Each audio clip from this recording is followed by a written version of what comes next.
This is actually my first video untuk channel ini.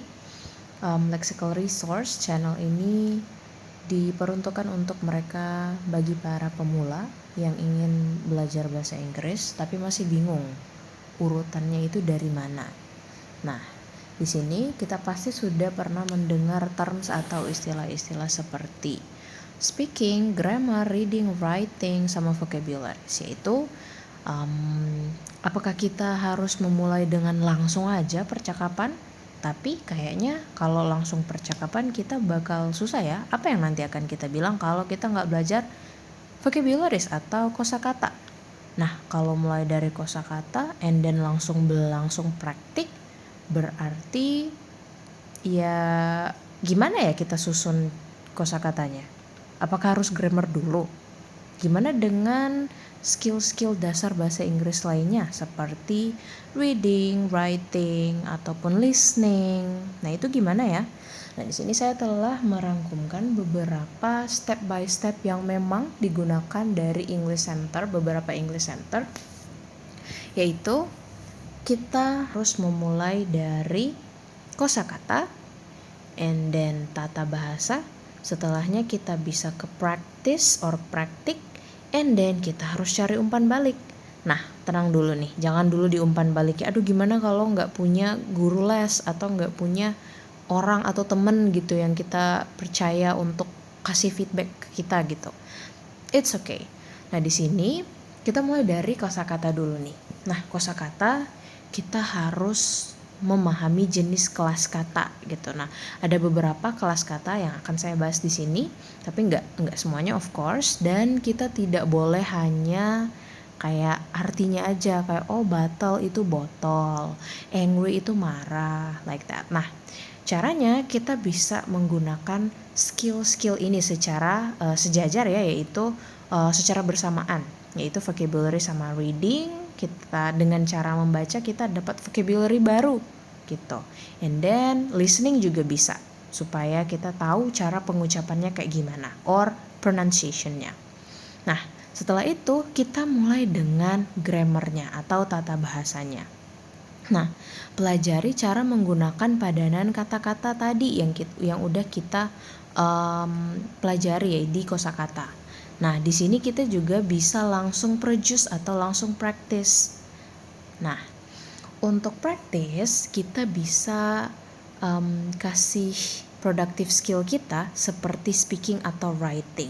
Berarti kita ya harus memulai untuk berbicara atau memulai untuk menulis. Setelah itu carilah umpan balik. Kalau mau sendirian, nggak punya resource apa-apa, kita bisa menggunakan ChatGPT. Sekarang ChatGPT udah bisa pakai voice and then it's super accurate, sangat-sangat akurat. Nah, ada juga AI lain dan yang tentunya bisa dieksplor sendiri. Let's just go to vocabularies. But before that, sebelum kita ke vocabularies, ingat ya, ini bukan berarti kita belajar vocabulary semua vocabularies dulu, baru grammarnya semua dulu, and then sampai di get feedback, it's that. No, of course ini sebelum kita belajar itu harus punya goal dulu. Oke, hari ini aku kayaknya mau belajar tentang present gitu. Nanti ya bakal ada video tentang present dan sebagainya. Kita ambil dulu salah satu goal, barulah kita cari kosakata-kosakata yang umum digunakan di materi tersebut. Contohnya kita ambil adjective ya, kata sifat. Berarti kita cari vocabulary tentang itu, cara menggunakan adjective gimana, practice, and then umpan balik. So, ini adalah proses, tergantung kita mau kecil apa besar, mau diulang-ulang lagi apa enggak, itu terserah kita. Jadi tidak ada aturan yang harus kayak oke, semua ini adalah satu urutan besar. No, it's just based to us, and then semuanya terserah kita. Nah, datang di kosakata, kita mempunyai selain 4 kelas kata yang kita udah tahu ya, yaitu ada kata benda, kata kerja, kata sifat, dan kata keterangan. Ternyata ada 4 jenis kata atau 4 kelas kata lainnya yang lumrah digunakan di bahasa Inggris, yaitu kata ganti, kata depan atau preposisi, kata penghubung seperti yaitu konjungsi dan juga kata interjeksi. Nah, semua ini tentunya harus dibahas satu persatu gitu ya. Jadi jangan cuma ambil candle, lilin, cat itu kucing, my mom itu ibu saya. No ya, jadi kita harus tahu cat itu masuk di kata benda ya. My mom juga masuk di iya kata benda juga loh. Emang my mom itu benda. Nah, itu akan ditampilkan di video berikutnya. Nah, dengan cara apa kita bisa menggunakan movie? Kita suka nonton movie yang pakai subtitle, of course. Kita bisa kadang-kadang kan dengan nonton movie kita bisa sekaligus membaca untuk penulisannya, begitu juga dengan mendengarkan pronunciation-nya. So, untuk vocabularies ini nggak cuma baca ya, listening juga bisa langsung. Setelah itu tata bahasa. Memang tata bahasa ini kayak rumit banget deh, ini ribet, kita harus belajar nih subjek, verb, objek, gimana ya. Sebenarnya itu nggak sulit, tapi memang butuh waktu dan banyak-banyak latihan. Dan grammar ini merupakan dasar dari productive skill atau skill kita untuk memproduksikan informasi. Nah, bedanya ini speaking dan writing kan masuk di productive skill. Kalau bedanya sama reading dan listening itu apa ya? Itu kan informasinya kita yang terima. Kalau speaking sama writing itu informasinya dari kita yang produksi gitu. Nah, grammar menjadi dasar dari pembuatan productive skills ini seperti speaking ataupun writing.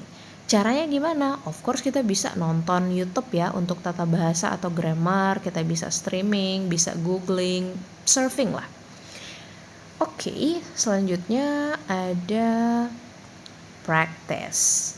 Kita harus berani ngelantur, coret-coret dari hasil kombinasi latihan grammar sama kosakata kita tadi. Caranya, kita bisa loh ternyata dengan memikirkan sesuatu menggunakan bahasa Inggris. Right? Kita bisa mikir sesuatu. Bukan berarti harus banget ya. No, mungkin di pikiran kita itu, oke, hari ini saya akan makan fish dan saya akan makan. Itu cukup, that is enough gitu. Kita juga bisa rekam, berbicara di depan kaca dan sebagainya. Oke, selanjutnya adalah cari feedback atau kita harus mencari umpan balik. Nah, di sini adalah step yang penting, yang gak kalah penting dari grammar, yaitu kita harus mencari lingkungan yang tidak toksik ya. Karena kan banyak ya dari orang-orang yang pas kita mau belajar, apalagi nih kita masih pemula, seringkali tuh kita dianggap sok banget sih bahasa Inggris. Kamu tinggal di sini loh, bukan di Inggris, di mana guna apa sih?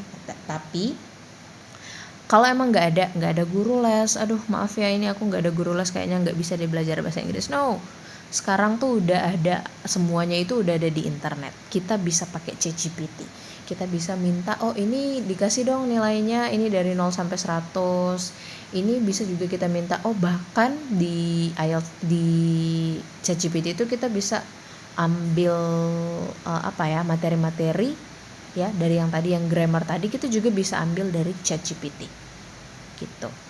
And then of course kalau ada guru les itu lebih bagus karena interaktif. Tapi kalau mau interaktif juga, di internet ada banyak banget video yang interaktif, yaitu setiap video di post and then kita dapat memilih gitu jawabannya. Itu sangat-sangat interaktif ya. Dan juga di akhirnya itu pasti ada feedback dan alasannya kenapa itu benar.